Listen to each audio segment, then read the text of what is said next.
नमस्कार, बहुत स्वागत। मैं हूं आपके साथ ऋतु ज्ञानवारी। तारीख 12 सितंबर 2025, वक्त रात के 3:36, जगह यूपी का बरेली शहर। सफेद बाइक पर सवार दो लड़के ऊंची दीवारों वाले एक घर के सामने से गुजरे। कुछ सेकंड बाद उसी घर के पास वापस आए। बाइक पर पीछे बैठा लड़का उतरा, पिस्टल निकाली और घर पर 11 राउंड फायरिंग की। ये सब सिर्फ 30 सेकंड में हुआ। जिस घर पर फायरिंग की गई वो बॉलीवुड एक्ट्रेस दिशा पाटनी का है। एक फेसबुक पोस्ट पर दावा किया गया कि फायरिंग गैंगस्टर गोल्डी बराड़ और रोहित गोदारा ने कराई है। ठीक इसी तरह 14 अप्रैल 2024 को मुंबई के बांद्रा में सलमान खान के गैलेक्सी अपार्टमेंट पर फायरिंग कराई गई थी और इसकी जिम्मेदारी लॉरेंस गैंग ने ली थी। गोल्डी बराड़ और रोहित गोदारा तब लॉरेंस गैंग में थे। लॉरेंस के भाई अनमोल से झगड़े के बाद दोनों ने गैंग छोड़ दी। दिशा पाटनी के घर फायरिंग की वजह बताई गई कि उनकी बहन खुशबू पाटनी ने कथावाचक अनिरुद्धाचार्य और प्रेमानंद महाराज का अपमान किया है। इस पर यूपी एसटीएफ के अधिकारियों से बात की। उन्होंने दावा किया कि फायरिंग की असली वजह किसी का अपमान नहीं है, बल्कि लॉरेंस गैंग की तरह बॉलीवुड में दहशत बनाने की कोशिश है। इसके अलावा गोल्डी बराड़ यूपी में नेटवर्क बनाना चाहता है। अब सवाल यह है कि क्या लॉरेंस और गोल्डी बराड़ रोहित गोदारा के बीच गैंगवार होने वाली है, क्योंकि दोनों घटनाओं में एक जैसा पैटर्न लेकिन गैंग अलग अलग। सलमान खान के घर पर बाइक से आए दो लड़कों ने फायरिंग की थी। फायरिंग सुबह 4:51 पर की गई।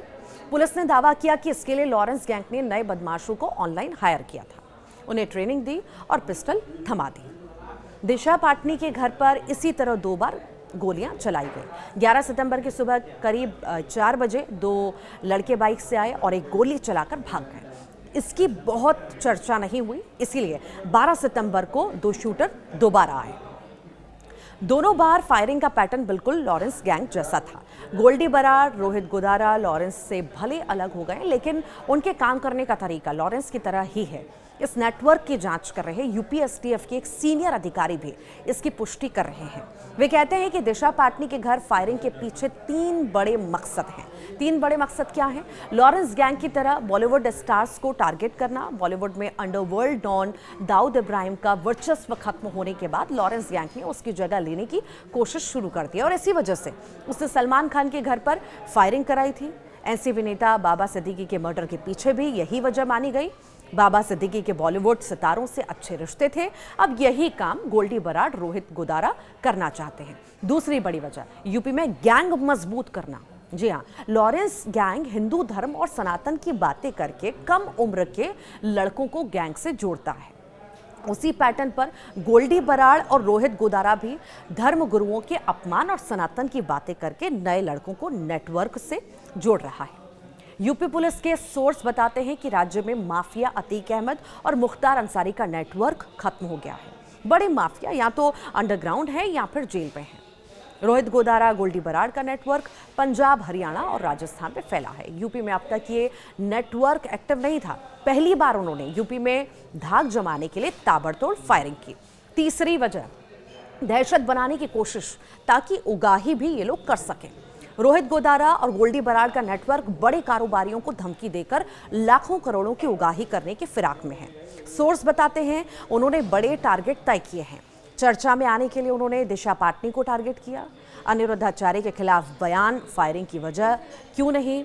कथावाचक अनिरुद्धाचार्य के लिव इन रिलेशनशिप पर कही गई बात पर दिशा पाटनी की बहन खुशबू ने सवाल उठाया था। फायरिंग के बाद रोहित गोदारा और गोल्डी बराड़ के नाम से ये पोस्ट में लिखा है कि खुशबू और दिशा पाटनी के बरेली वाले घर पर हमने फायरिंग करवाई है। इसने हमारे पूज्य संत प्रेमानंद जी महाराज और अनिरुद्धाचार्य जी महाराज का अपमान किया था। आखिर में लिखा है कि यह संदेश सिर्फ इनके लिए नहीं, बल्कि फिल्म जगत के कलाकार और उनसे जुड़े लोगों के लिए भी है। एसटीएफ के अधिकारी बताते हैं कि पोस्ट में प्रेमानंद जी महाराज और अनिरुद्धाचार्य का नाम है। हाल ही में प्रेमानंद जी महाराज पर भोजपुरी एक्टर खेसारी लाल यादव ने भी विवादित बयान दिया था। अनिरुद्धाचार्य के खिलाफ एक न्यूज़ एंकर ने भी जो है विरोध जताया था इनके बयान के खिलाफ। कुछ नेताओं ने भी टिप्पणी की थी, लेकिन टारगेट कौन बना? एक्ट्रेस दिशा पाटनी का घर। पोस्ट के आखिर में फिल्म कलाकारों का जिक्र है। फायरिंग के जरिए वही मैसेज दिया गया जैसे सलमान खान के घर पर फायरिंग से दिया था। जांच में इस बात की पुष्टि हो रही है कि गैंगस्टर सनातन और संतों का नाम इस्तेमाल कर रहे हैं। रोहित गोदारा के वायरल पोस्ट में नीचे हैशटैग के साथ कई ग्रुप के नाम हैं। इसमें काला जठेड़ी, गोगी ग्रुप, काला राणा, नरेश सेठी, नवीन बाक्सर और रविंद्र शामिल हैं। ऐसे कई सारे ग्रुप हैं। ऐसा ये दिखाने के लिए किया गया कि लॉरेंस से अलग होने के बाद ये गैंगस्टर रोहित गोदारा और गोल्डी बराड़ वाले नेटवर्क का हिस्सा है। 2 बार फायरिंग, पहली पर चर्चा नहीं हुई, ये भी बड़ा विषय है। दरअसल दूसरी बार जब फायरिंग हुई, शूट हुआ, तब ज़्यादा चर्चाएं होने लगी। तो यूपी एसटीएफ के एएसपी राजकुमार मिश्रा बताते हैं कि दिशा पाटनी के घर पर सबसे पहले 11 सितंबर की देर रात करीब 4 बजे फायरिंग हुई। ये फायरिंग शूटर नकुल और विजय ने की थी। दोनों बाइक से आए, एक गोली चलाई, फरार हो गए। इसका पता न दिशा के घर वालों को चला और न ही पुलिस को कोई जानकारी मिली। ये खबर मीडिया में भी सामने नहीं आई। इसके बाद अगले दिन 12 सितंबर को रविंद्र और अरुण फायरिंग करने पहुंचे। रविंद्र ने फायरिंग की। इसका वीडियो सामने आने के बाद मामला मीडिया तक पहुंचा। इसके बाद रोहित गोदारा गैंग ने सोशल मीडिया के जरिए इसकी जिम्मेदारी ली। नकुल और विजय नए शूटर। फायरिंग के लिए 3000 रुपए में डील हुई और 11 सितंबर को दिशा पाटनी के घर पर फायरिंग करने वाले नकुल और विजय का ये पहला क्राइम था। इसके जरिए उन्हें रोहित गोदारा, गोल्डी बराड़ गैंग से जुड़ने का मौका भी दिया गया। बदले में सिर्फ 3000 रुपए और कुछ देर के लिए पिस्टल मिली। एसटीएफ सोर्स के मुताबिक दोनों 10 सितंबर की सुबह बरेली पहुंचे थे। इनके साथ शूटर अरुण और रविंद्र भी बरेली आए। रविंद्र और अरुण को यूपी एसटीएफ ने 17 सितंबर को गाजियाबाद के ट्रोनेगा सिटी एरिया में मार भी गिराया। इनके पास ग्लॉक और जिगाना पिस्टल मिली है। इस बारे में अभी तक यही जानकारी सामने आई है। आपको ये पूरी जानकारी कैसे लगी, वीडियो कैसा लगा, कमेंट बॉक्स में जरूर बताइएगा। नमस्कार।